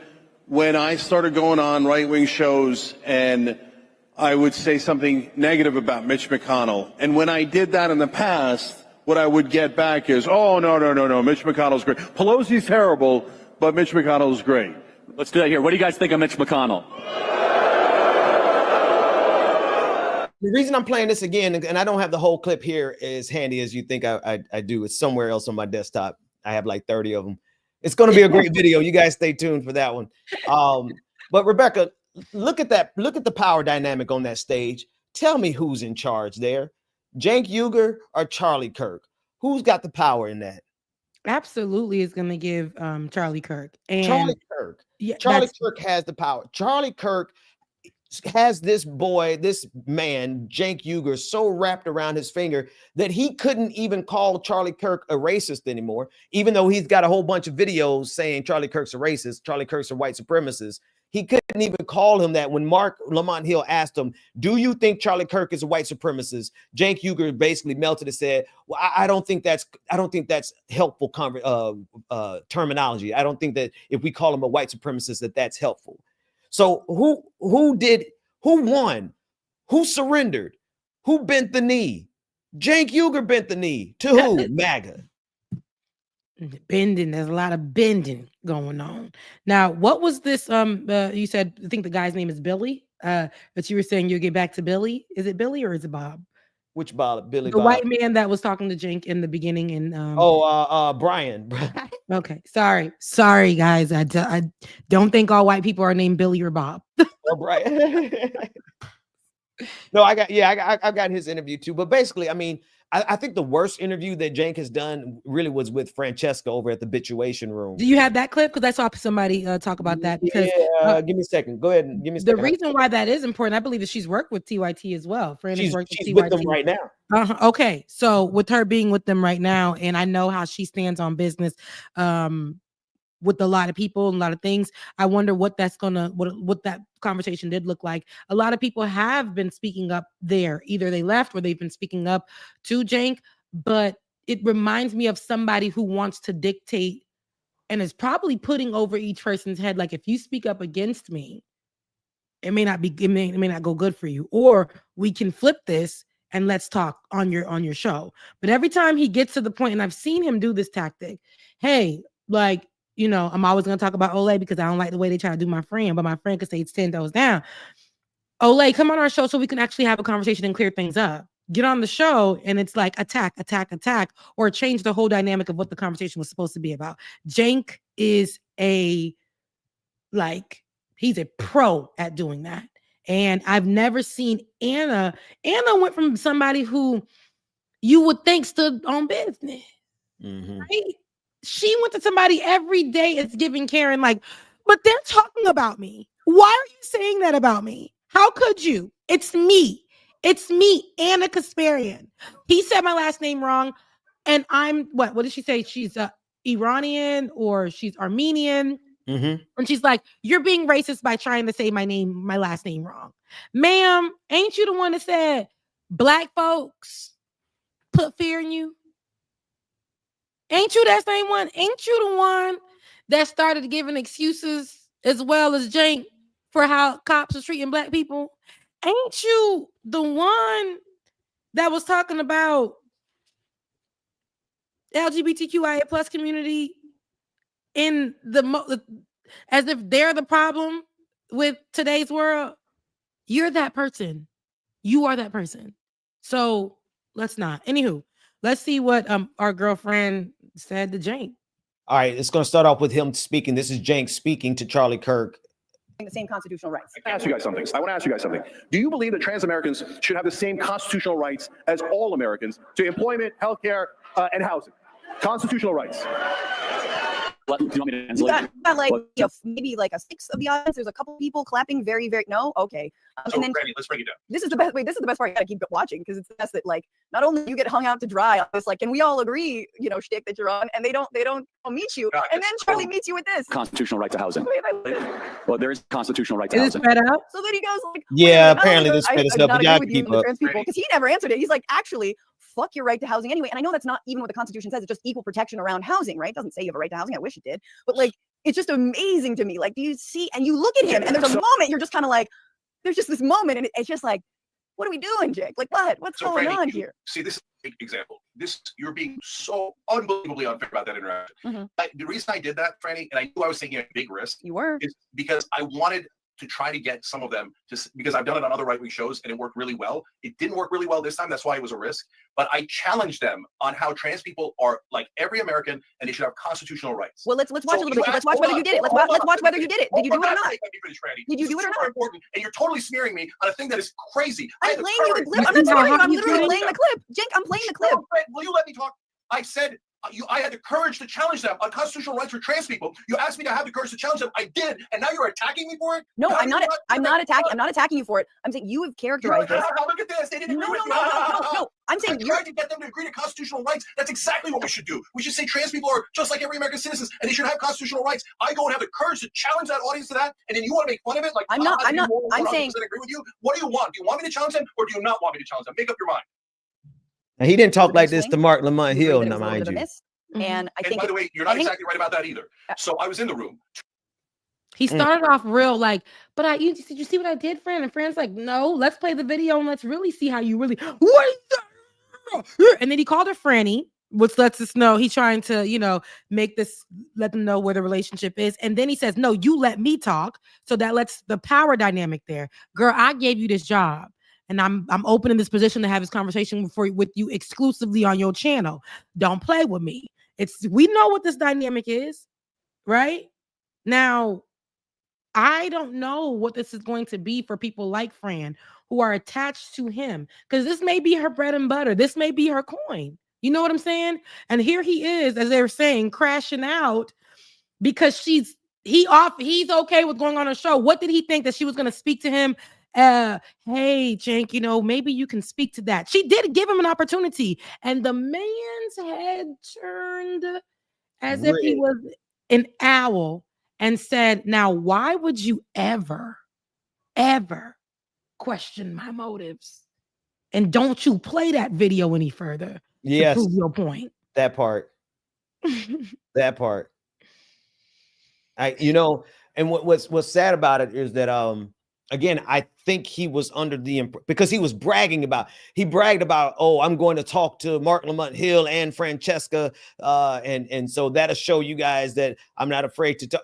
And then he gets on these shows and he completely crashes out. Why? Because, well, they called out every one of his lies, all of his gaslighting. And I do want to just reemphasize, Cenk didn't even bring one thing I hate more than anything else is when you have a type of energy for one group of people, but you don't have that type of group energy for all groups of people. If you're going to talk to Francesca like that, and I know this is whatever it is, it might be some chivalry style misogyny in me. Maybe I'll own that one. But if you're going to talk to Francesca like that, then why didn't you bring that energy to Mark Lamont Hill, Cenk? This is why I say Cenk is afraid. Deep down, Cenk is a coward. He does not want to fight MAGA because he knows MAGA is a real threat. He knows that MAGA, they're really fascist. And so he's scurrying like a scared little boy to find a place where he can be safe inside of this MAGA machine. Meanwhile, he's bringing all of this yelling and raging against Francesca, but he did not have any of this. He was almost apologetic on Mark Lamont Hill's show, more so than he was here with Francesca. That really bothers me. No, it bothers me, but I've seen when him and Anna get together, though, they would literally rip people apart. They will rip people apart on that desk, and then when people question them, they choose, because remember, they do the same thing on Twitter X. They will go through the comment section and they don't attack the biggest person just yet. They'll go and attack the regular schmegula at Rebecca 1234, right? And stick all of their followers onto that person. And then here we are, and he tries to save face because he has a relationship with Fran. I give you a paycheck, good sis. So here we are. I will say, even, with the Mondale situation, mind you, I still can't believe that. I didn't know that it was about Mondale. And you really were on vacation. Listen, I really did not. But even with Mondale ain't even Fran level at TYT. And he broke his relationship with them. And that was a whole big thing. Like, listen, I no longer will choose to give you guys my work, my voice, anything. But here they are talking to Fran. They wouldn't go talk to Mondale either. We know that. But here they are talking to Fran on live. And I don't like the way he's trying to, I know they say son, you don't son me. He's trying to daughter her. And make it seem like I gave you this platform, I helped you grow. Again, something that they do all the time when Anna and Cenk sit on that desk, they literally will say about people that they just let on their show or whatever that grew on their own. They'll say, I made you. I gave you a platform. They've said this about people who spoke up against them. How dare you speak to me like that when I gave you a platform? Yep. And they don't get to do that. So I'm interested. I'm glad that Fran is one of the people that are still working for them that spoke out and questioned Cenk. And I'm interested to see where this is going to go, where this is going to lead. But like, I had to turn down, even this year alone, working with some people, just for their names and stuff, because it wasn't something that I could no longer do because I knew who they were and what their background really was.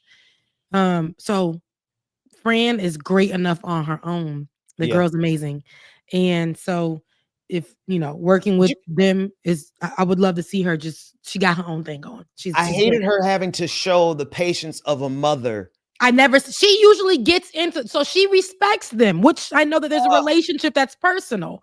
So I really, and she is a mother, right? That's what I'm saying. Like, I can tell she demonstrates. I know what the patience of a mother is because I see my wife deal with it all the time. It's like, I could and I should and I want to, but I'm just going to let that one slide for the sake of the greater peace. And she did that through the entire interview. Like, she really could have ripped his guts out logically and politically and just on general principle. But she just has so much patience throughout that entire thing. And I'm looking at her and I'm like, man, that's the patience of a mother. And probably generally speaking, just the patience of a woman generally, because I'm guessing that this is not anything new to any of y'all in the audience, or you either, Rebecca, watching. No, that's why I peeped it immediately. You're not going to sit here, and it's always when the woman speaks. That has happened to me on air so many times with people. As soon as I speak, it's the louder tone. It's who are you? Who you think you are? And, the moment, especially Fran, she ain't even black. Now, we know she's a girl who speaks her mind and has spoke her mind from the day that she got into this whole thing, that she got into politics. We know her for that. But Cenk is trying to belittle her. Somebody said punch down. And she's giving him on her big platform as well. Where people actually trust what she says. People actually like her. So she's giving, and this is somebody who also has a funny bone. We know she's a comedian. So we know she has this heart that she gets on people, but she also has this way of making it soft and, still talking about your behind and making sure the point lands. But she has a comedic way of doing it. I seen her really trying to really hold it in and try not tell him off. So respect to Fran for respecting him in their relationship that they do have, because I can tell there's a personal one. But at the same time, Cenk tried it. He tried it, and he's going to keep trying. He's going to keep on walking into these rooms or into these podcasts or with these people he have relationships with. And the same way that I say about Talcum, this is the same way Talcum has burned bridges the same exact way. People used to speak for him. What is a Talcum? Talcum X. Who? Talcum X. They call him Talcum X. Who that? Sean King. Okay, there you go. Everybody don't know. Yeah. So with just like that, the relationships in the beginning, you see these people are the strongest, and then they turn around, and all of the relationships that they've built with people are like, I no longer want to say this person's name. I no longer want, but this person has tore us down. And with him, the way that he speaks, particularly to women that have had some kind of relationship with him, as far as a professional one, the way that he speaks to women who question him is, who are you even to speak to me? That's right. You're nothing. Yeah. I've made you, or I don't even know you, or blacklist that person. Don't even, all kinds of things. So here we are, and seeing Cenk go around and do the exact same thing. It's not surprising. It's always your favorite person, right? In the cut, turns out that they're not who they said that they were, but they're okay with walking around and saying that. And once you try to sit them down and have the conversation with them on a, hey, can you explain this further? Explain yourself, right? Turns out, don't ever talk to me like that again. Do you know who cuts your checks? Do you know who you're talking to? You were nothing before me. And Fran is everything and more. Yeah. Rebecca, our equipment is like today is on a strike. Yeah, because I didn't have things on the charger. I ain't gonna hold you. But because me and my sister, and this is the truth, me and my sister were doing the recording, and we recorded our Christmas songs and everything for you guys. Oh, but great. my sister was sick as hell. Oh. So we recorded like 65 of them. I cut my finger trying to do like I got cuts all over my hand trying to do the whole setup. It was a really nice setup. She had on her green dress. I had on my green dress. We went to singing and Sissy's voice was cracking. And I said, I cannot, my sister's a representation of me, and we couldn't do it. So we said that we'll just sing another song some other time when she's better. But there is a flu going around like nobody's business, honey. It's the flu, and she wasn't flu. I thank God that I didn't get sick, but Sissy she wasn't hitting notes. I wasn't harmonizing. It wasn't right. Well, I'm looking forward to the content anyway. Yeah, so I'll put it out. I do, and I played. I was gonna put out like our little behind the scenes, but my sister was looking. I told her she was looking casket sharp. Ooh, Lord. She was looking flush, and I said, "No, I ain't gonna have her out there." But she was so excited. She was all like giving her, "Hi, my name is Melinda. And I'm a deaconess at my church, and at the same time I am somebody." Oh yeah, she was ordained as a deaconess not too long ago. So yeah, but we'll get there. We'll get there. Look, I said I wasn't talking about TYT. I ain't gonna bring it up. Ben is now going to be the one to discuss TYT. He has something coming for you.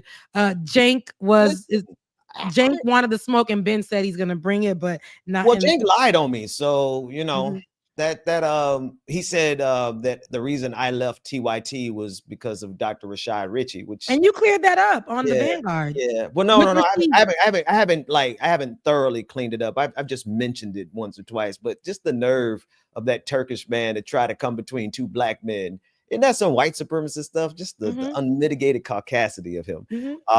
But then even more importantly than that, like I honestly don't even care about that so much as the fact that right now we need progressive media doing what it needs to do, what it's supposed to be doing, which is fighting back against MAGA. Like, let's just be real, Rebecca. The last thing we need is for somebody from progressive media to be fondling the prostate of MAGA, just sitting there like, oh, can I get a few dollars, please? How my pastor said from 2819, because I go to his church now. What he said was swinging from the testicles. Come on. The pastor said this. I said, oh my God. But yes, Cenk is swinging from the progressives that y'all love so much are swinging from the low hanging testicles of MAGA. Come on. Like at this juncture in history, when they have the potential of completely destroying the American democracy, deporting 20 million migrants, just attacking every community, marginalized community. I mean, look at how mad they are that they can't attack immigrants from India on an H1B visa. Like, they're so mad, they're ready to destroy the entirety of the MAGA movement. And in the middle of this, you've got, let me put it, because I want to make sure his face stays up on the screen so people can, see who we're talking about. In the middle of this, you got Cenk Uygur, who is saying, oh, I represent the left. Every time he goes on any of these platforms, what does he say, Rebecca? He says, I run the biggest progressive media network in the country. Every day. Every time he goes on. And then he says, that's why you should listen to me. And, oh, what am I saying? I'm saying that we should unify with the right. Nah, man, it's time out for that. That's dangerous. That's wrong. That's an abuse of money. That's an abuse of the trust that all the people who spent millions of dollars investing in them did. Right, that's a bait and switch. That's a turncoat. That's a coward. That's Cenk Uygur. On period, and that's Cenk Uygur. That's also Anna Kasparian. Okay. That's also, like I said, Sean King.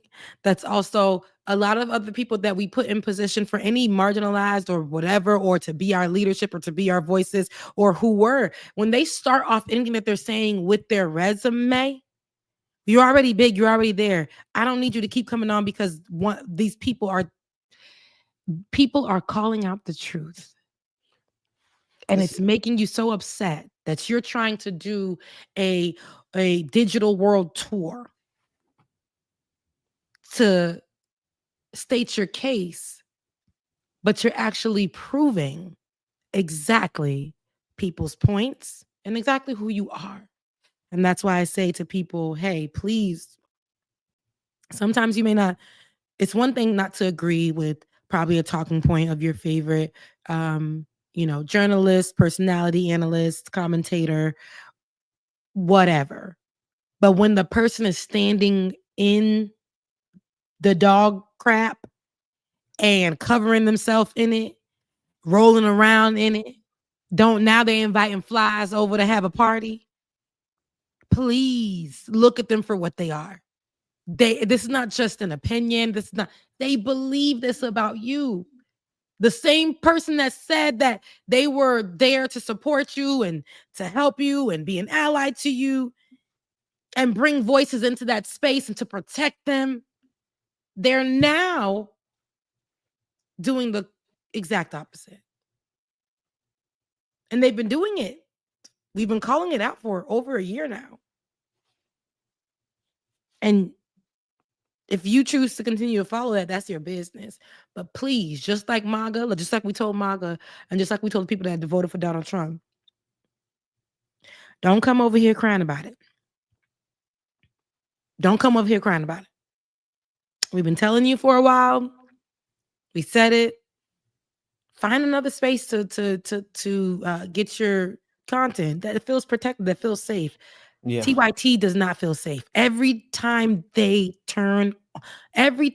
go live, it's never about the news.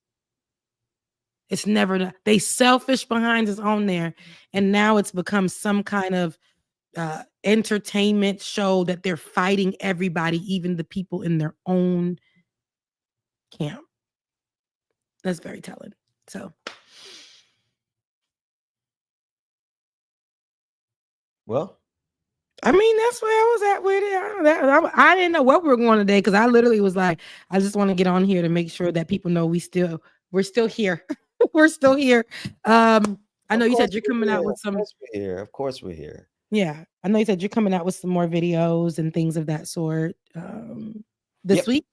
Coming up? Yeah, possibly this weekend, but it most likely will be Monday before I get all of it done because there's a lot of stuff I need to catch up on in terms of just doing a whole explainer on some things. Cenk is just one of them, and Cenk is worthwhile discussing because of the role he plays in society. But he's just kind of a symptom, right? We got this entire thing that's going on with MAGA, with Elon Musk, with the whole power shift. So I'm going to cover that.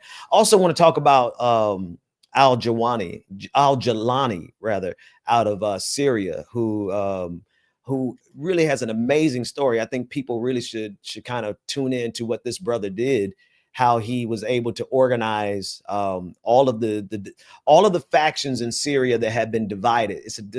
When you get divided and conquered, that's all they do, man. That's all the powerful do, from white supremacists all the way down to dictators like Bashar al-Assad.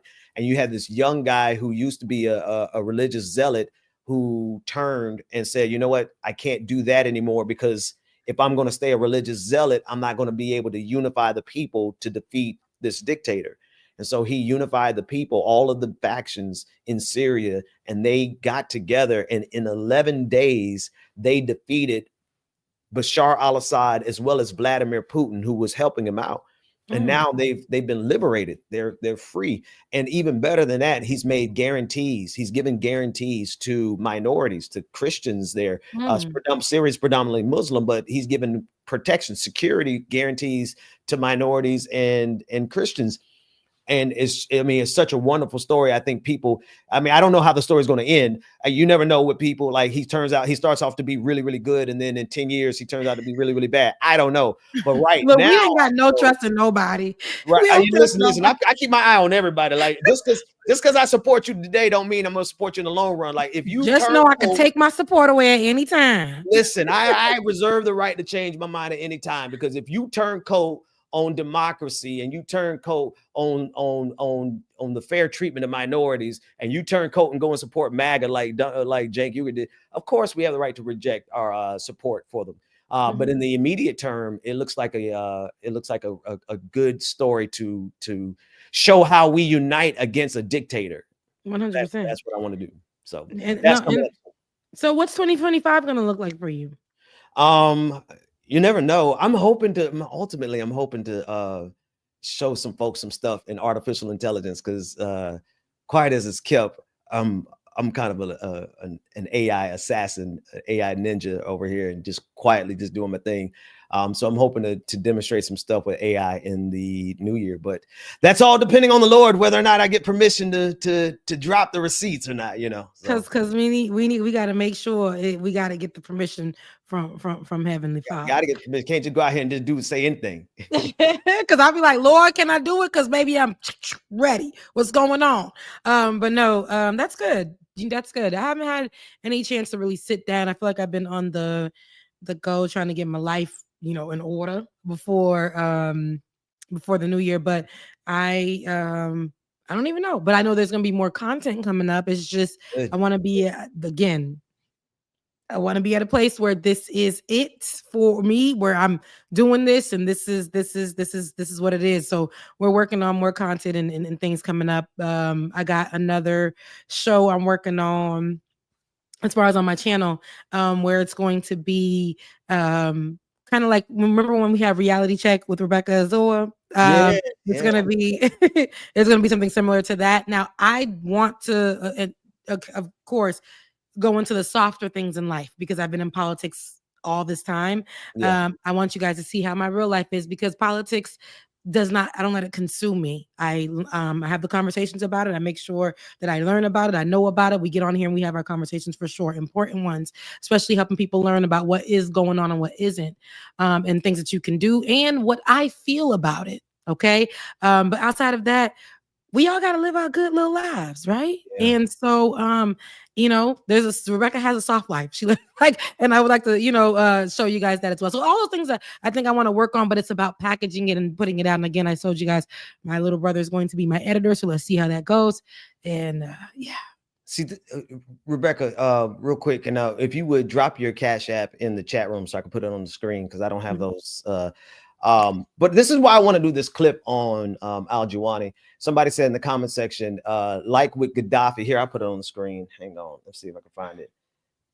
Like with Gaddafi. Where did it go? Where did it go? I'll just read it then, because I can't find it to put on the screen. I have it over here on the other screen.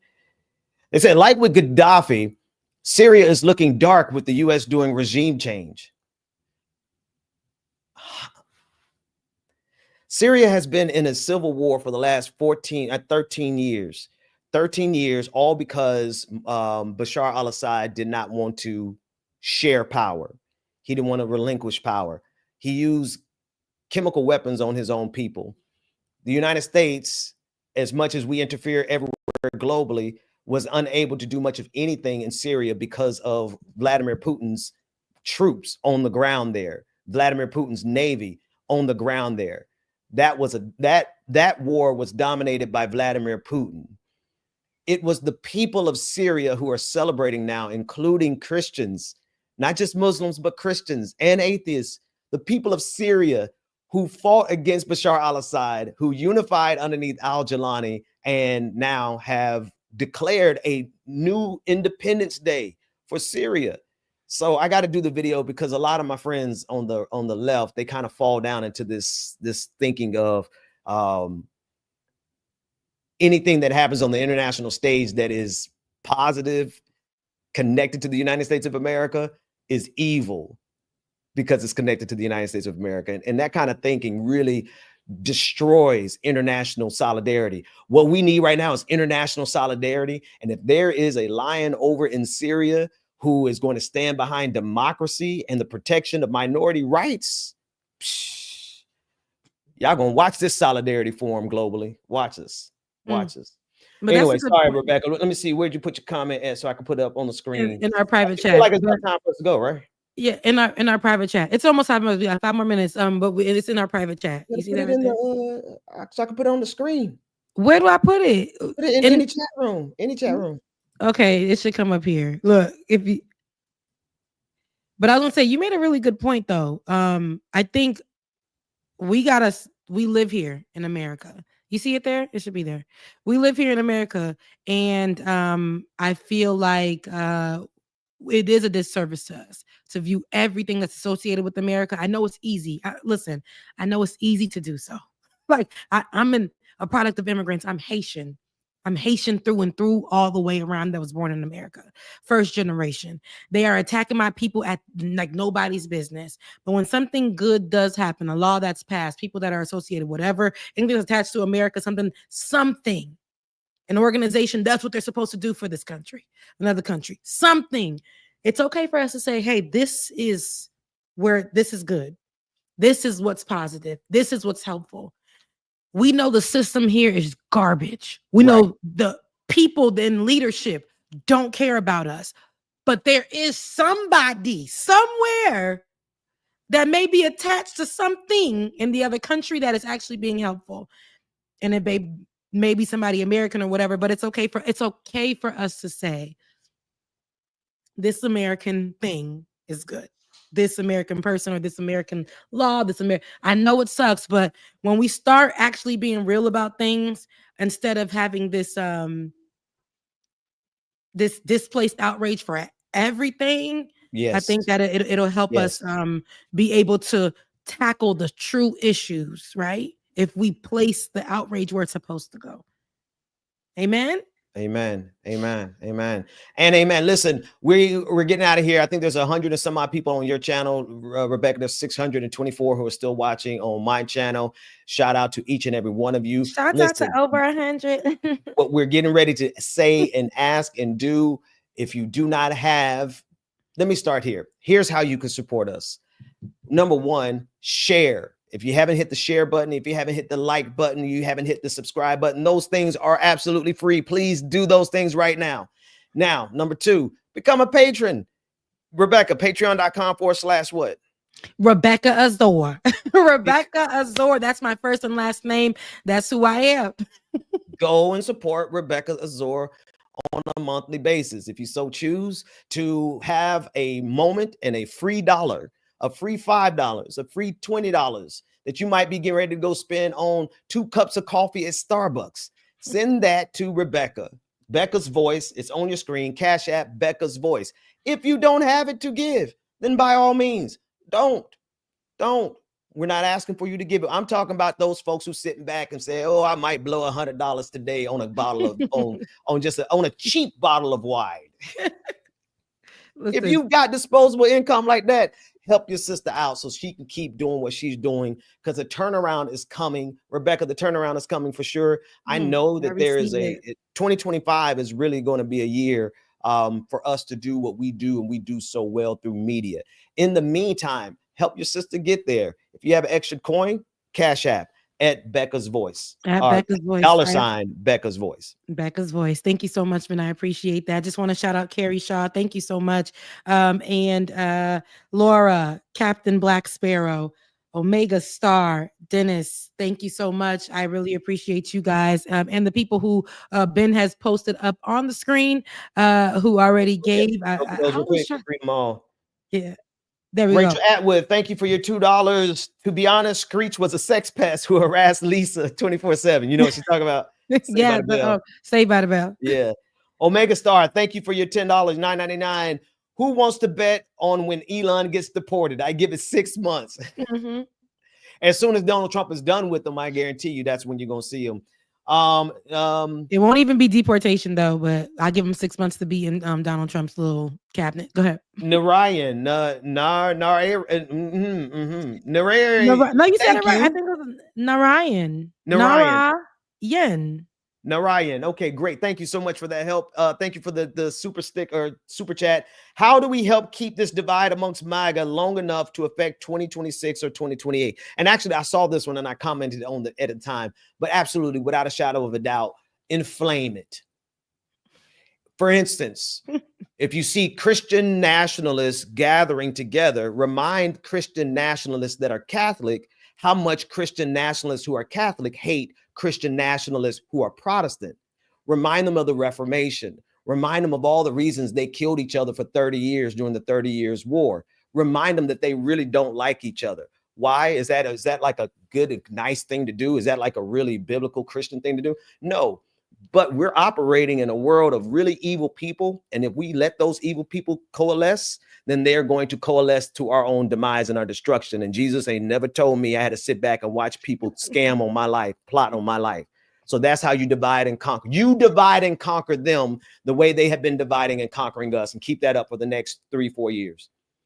Andrew, thanks for the $10. Here's a little cash. Can't be spending that much in the next few months. Well, we thank you. Though. Listen, that $10 is amazing. Thank you for that. Django Fett, $3 for a super sticker. Thank you so much for that. Doug A, thank you for the super sticker for $5. Charlie, thank you so much for the $5. Candace Owens, Marxist body double. Conservatives spend the last 20 years shitting on college, and now it's shocked Pikachu face when they learn Americans are smart enough for these jobs. It's true. It's true. She sent another The smartest thing we can do is push POC into these jobs, people of color into these jobs, while white folks are on their unschooling arc, making their kids unironically illiterate. Them kids don't know not a thing. Dang. Okay, they don't know nothing, but they're protected though. And once they fall off, they go right into what? Rehab. And they get what? Father's business. Okay, daddy's good business. They still get a seat at each table. All right. Here's the next one. They were on it. Thank you for 3 of them back to back. Just tell the hogs Beyonce's kids know how to read above a 3rd grade level. My God, y'all are cold-blooded. My goodness. I love the energy. Rachel Atwood, the establishment has absolutely no meaning now. She's talking about Cenk as he's talking. He's sitting on stage with the establishment. Charlie Kirk is the establishment, Cenk Uygur. What are we talking about here? And he was giving saying, go ahead. Cenk was sitting there like when you had replayed it, I'm looking like he's like, so watch this. Do y'all like bread? They were like, boo. See, Charlie. We all like each other now. Charlie. And Charlie's like, look what I did for you. Yeah. Look what I did for you. and now Cenk Uygur can't call Charlie Kirk a racist. Funny how that works. We're friends. Bipartisanship, right? French, the 1LVZ presents bars said, thank you first of all for the $5, said, Francesca did a great job. So did Mark Lamont Hill. I'm still mad about him telling us saying white supremacist is helpful. That's Cenk. Yeah. Like, it's wild, bro. Whose side are you on now? Clearly has made it sure. Sasha G, thank you for the $5 super sticker. We really appreciate you.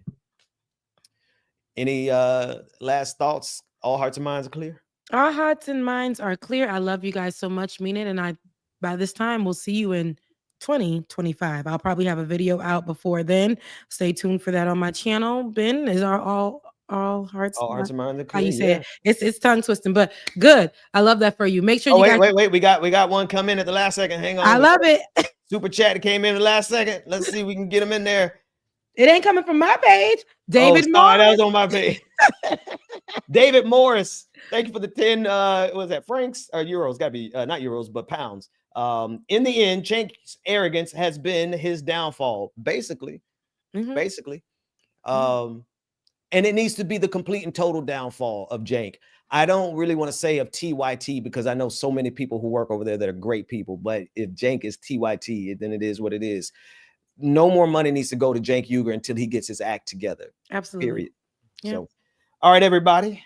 Rebecca, all my heart and my minds are clear. Oh yeah, that's me too. Listen, I love you guys so much, and I mean it. I want you guys to take care of yourself.